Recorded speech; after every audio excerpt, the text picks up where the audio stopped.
Hello friends, स्वागत है आपका मार्केट स्टडीज़ पर। मैं हूं आपका दोस्त कपिल रस्तोगी। अभी हम बात करेंगे आईडीएफसी फर्स्ट बैंक लिमिटेड के बारे में। आईडीएफसी फर्स्ट बैंक लिमिटेड के ऊपर मुझे आप लोगों से कोई बात नहीं करनी, बल्कि जो अफवाहें फैल रही है इस बैंक को लेकर उसको आज ब्रेक करना है। जो लोग मेरे वीडियो रेगुलरली फॉलो करते हैं वो लोग जानते हैं कि मैं मोस्टली जो मार्केट में अफवाहें फैली हुई होती है उनको ब्रेक करता हूं। चाहे वो अफवाह येस बैंक को लेकर हो, चाहे वोडाफोन आइडिया को लेकर हो, चाहे वो बर्जर पेंट के फॉल को लेकर हो, या अब वो आईडीएफसी फर्स्ट बैंक को लेकर हो। दोस्तों, आज आपने एचडीएफसी के अंदर जो मूवमेंट देखी है उससे बहुत सारी बातें क्लियर हो जाती हैं। जिनको वो बातें क्लियर नहीं हुई हैं उनको मैं कुछ रोशनी डालना चाहूँगा। एचडीएफसी का रिजल्ट बहुत अच्छा आया, एनपीएस बढ़ते हुए नजर आए, और जिसकी वजह से एचडीएफसी बैंक में आपको प्रोविजनिंग भी इंक्रीज होती हुई दिखाई दी। बहुत लोग उसके बाद आपको रोते पीटते नजर आए और उसके बाद अफवाहों का दौर शुरू हुआ कि इसी बात का डर था, एनपीए जो है वो इतना हैवी आया है, घंटी बज गई, बर्बाद हो गया सब कुछ, और ये बैंक जो है अब आपको ये नीचे आता हुआ दिखेगा और बहुत निवेशकों का नुकसान हो जाएगा। हुआ ठीक उसका उल्टा। रीजन क्या है ये हमें समझना होगा, चीज़ों को बारीकी से पढ़ना होगा, जानना होगा। क्यों एचडीएफसी बैंक के रिजल्ट में एनपीएस के नंबर और प्रोविजन बढ़ने के बाद भी एचडीएफसी का शेयर हमें गिरता हुआ दिखाई नहीं दिया? क्यों आईडीएफसी फर्स्ट बैंक का शेयर जो है वो आज आपको 56 रुपए से 50 रुपए के ऊपर सडनली फॉल करता हुआ नजर आया, लेकिन उसके बाद इस शेयर ने फॉल नहीं किया?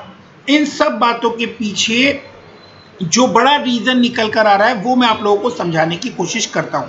अफवाह ये फैली कि एचडीएफसी बैंक ने हाई प्रोविजनिंग की, एनपीएस जो है वो इसको इम्पैक्ट करने वाले हैं। अभी तक आरबीआई ने इसको रोका हुआ था। अब आरबीआई ने बोल दिया कि आपको एनपीए का डाटा शो करना है, तो एनपीए का डाटा जैसे ही शो हुआ, ये बहुत बड़ा नंबर है और इससे बैंक की एसेट्स क्वालिटी जो है वो हिट होती हुई नजर आएगी।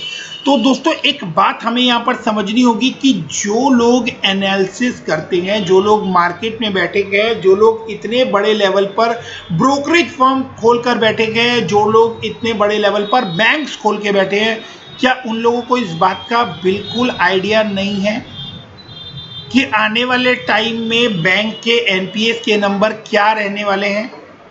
क्या बैंक को इस बात का आइडिया नहीं है कि बैंक बिना सोचे समझे जो है बैंक प्रोविजनिंग कर रहा है, या फिर बैंक को कोई आइडिया ही नहीं है कि उनके एनपीएस के नंबर क्या रहने वाले हैं? ऐसा नहीं होता है। एक्चुअली में इसके पीछे बहुत ही डिटेल्ड स्टडीज होती हैं।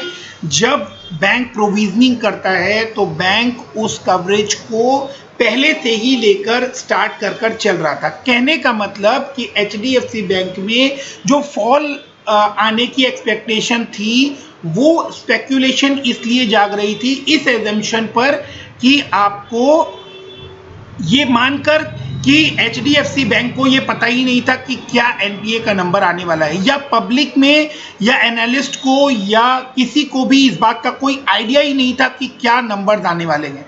ऐसा कुछ नहीं है, ये आइडियाज होते हैं ऑलरेडी, ये कैलकुलेटेड होते हैं। और मेरा कहने का मतलब कि ये सारे जो एनपीएस के नंबर आने वाले हैं ये ऑलरेडी फैक्टर्ड इन हो चुके हैं। आप पीछे जो इनके प्रोविजंस के नंबर देखेंगे उसमें ये सारी चीजें ऑलरेडी फैक्टर्ड इन हो चुकी है। इसलिए आज आपको एचडीएफसी बैंक में कोई इतनी बड़ी गिरावट देखने को नहीं मिली, या आप कहें कि गिरावट देखने को ही नहीं मिली।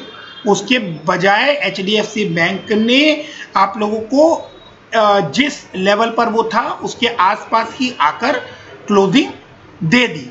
अब आईडीएफसी बैंक में ये फॉल क्यों हुआ? आईडीएफसी बैंक में फॉल होने के पीछे प्योर रीजन जो है वो पैनिक सेलिंग है। एचडीएफसी बैंक के खबर के बाद जिस तरह का माहौल क्रिएट किया गया, जिस तरह का बाजार में पैनिक किया गया, और उसके साथ साथ डेफिनेटली जिस तरह के पेंडेमिक को लेकर खबर आ रही है, मार्केट में सेलिंग ऑफ का प्रेशर आना था, वो एक स्वाभाविक और वो एक दूसरी बात है। उसको आज हम बैंकिंग के स्टॉक से जोड़कर देखें, ये बात करेक्ट नहीं होगी। बैंक्स फॉल कर रहे हैं, उसके पीछे और दूसरे रीजंस हैं कि पेंडेमिक की सिचुएशन है, मार्केट में लोग अपनी पोजीशन ईज ऑफ कर रहे हैं, लोग अपनी पोजीशन हल्की कर रहे हैं, रीजन बीइंग कि उनको पैसा वहां से निकालना है और इस डर के मारे कि आगे पता नहीं क्या सिचुएशन रहने वाली है, इसकी वजह से लोग मार्केट से पैसा निकाल रहे हैं। सभी के पास इतना स्पेयर पैसा नहीं होता कि वो मार्केट में लगाकर छोड़ दे।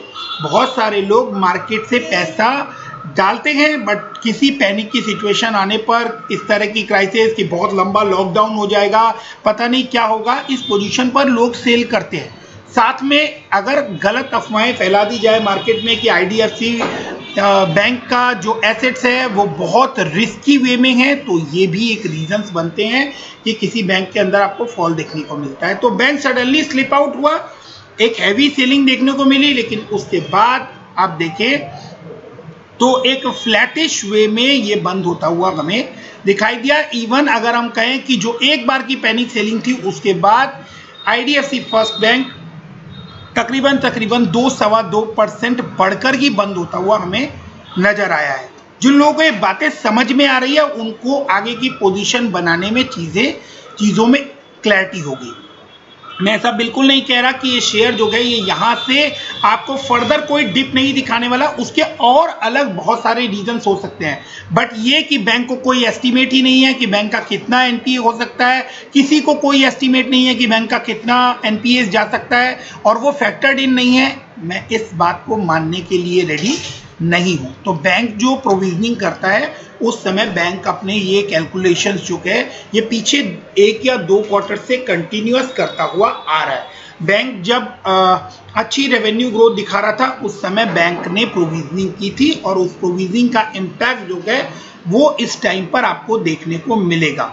तो बैंक ऑलरेडी इस तरह की चीज़ों को फैक्टर्ड इन करके चल रहा है कि आने वाले टाइम में जो एनपीएस बढ़ सकते हैं उसको अभी से प्रोविजन आउट करना शुरू कर दिया है बैंक ने। तो बहुत बड़ा इम्पैक्ट एज सच कोई सडनली किसी एक क्वार्टर में आपको देखने को नहीं मिलने वाला है।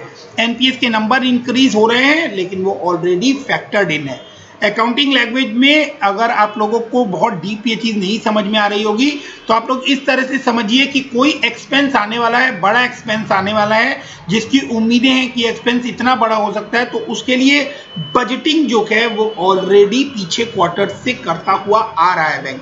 सडनली ऐसा नहीं है कि ये खर्चा आ जाएगा और बैंक की बैलेंस शीट या प्रॉफिट एंड लॉस आपको बिल्कुल डूबता हुआ नजर आएगा। ये मेरा समझाने का पॉइंट है।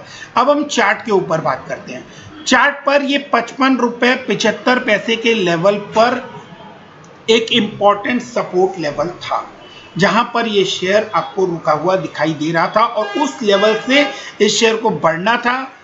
दो बड़े रीजन, एक मार्केट में जिस तरह से पेंडेमिक की सिचुएशन की वजह से बिकवाली देखने को मिली, दूसरा ये जो अफवाह, इसकी वजह से शेयर ने फॉल दिखाया और शेयर आपको नीचे आता हुआ दिखाई दिया।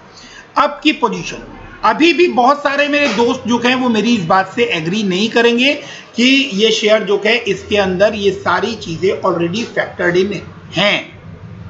ये सारे एनालिसिस जो एनपीएस बढ़ सकते हैं, आरबीआई के नंबर आने के बाद, आरबीआई के अप्रूवल आने के बाद जो नंबर आएंगे वो किस तरह के आएंगे, ये ऑलरेडी एस्टिमेटेड था।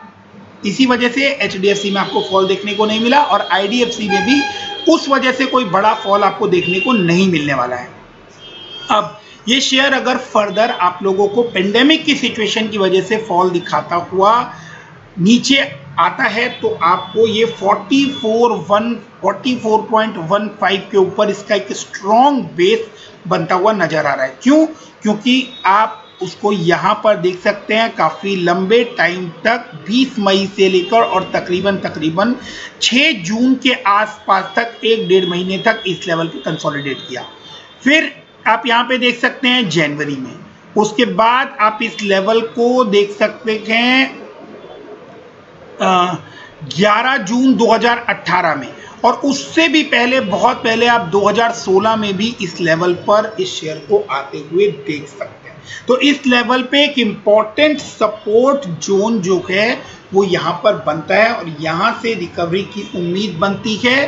रीजन बीइंग कि अगर पेंडेमिक की सिचुएशन और ज़्यादा वर्स होती हुई नज़र ना आए, बट पेंडेमिक की सिचुएशन अगर वर्स होती है तो उस कंडीशन में भी आपको एक बात समझनी होगी, जैसे जैसे पेंडेमिक की सिचुएशन बढ़ेगी लोग अपना पैसा बैंक में जमा कराएंगे और बैंक का जो कासा रेशियो है वो आपको बढ़ता हुआ नजर आएगा, क्योंकि सेफर साइड लोग बैंक में पैसा जमा कराना ज्यादा सेफ समझते हैं बजाय उस समय उस स्टॉक में कोई रिस्क लेने के या किसी भी तरह से अपने पैसे को रिस्क में डालने के।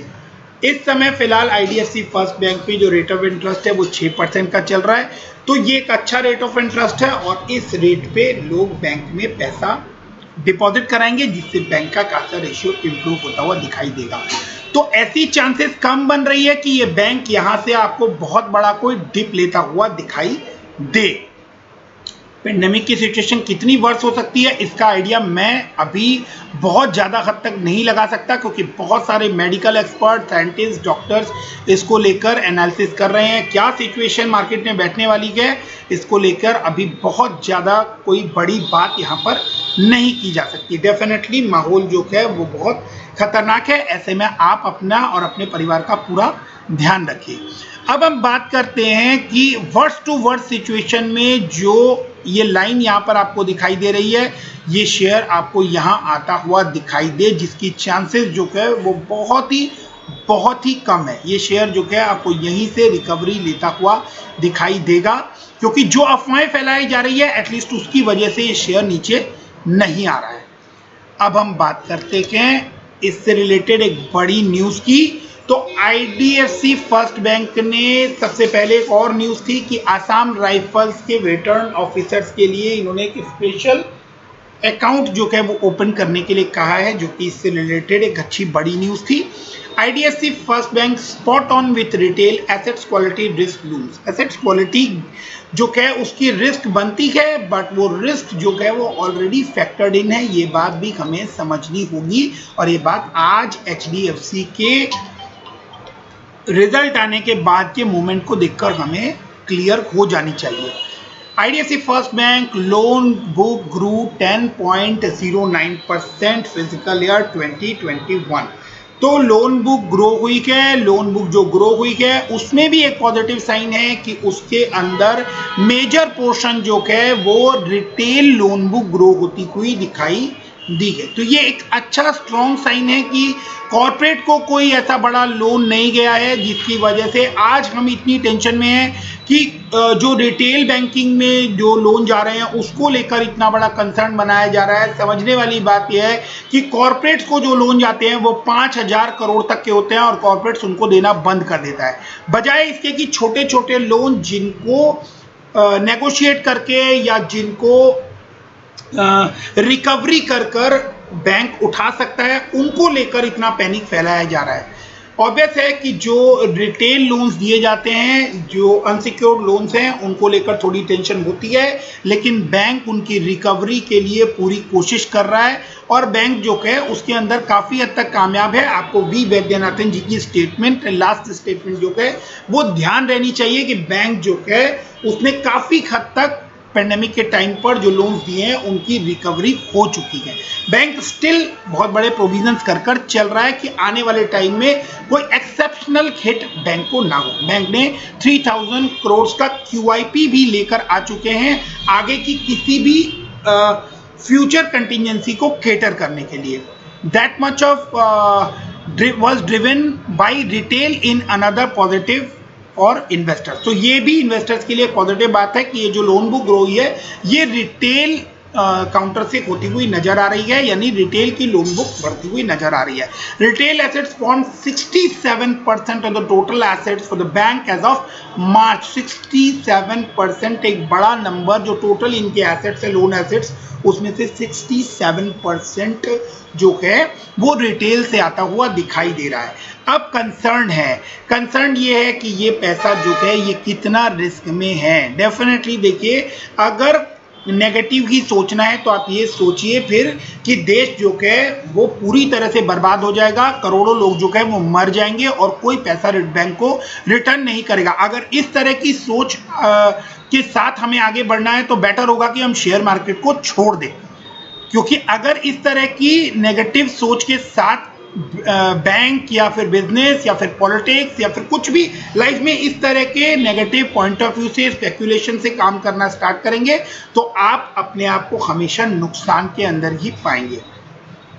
The corona virus pandemic put paid to some of its effort given the increase in stress in retail loan। Definitely कुछ स्ट्रेस आया है, इस बात को नकारा नहीं जा सकता। और the bank seems to be on track to fortify its retail business। तो क्लियरली यहां पर मेंशन है, however the bank seems to be on track to fortify its retail business।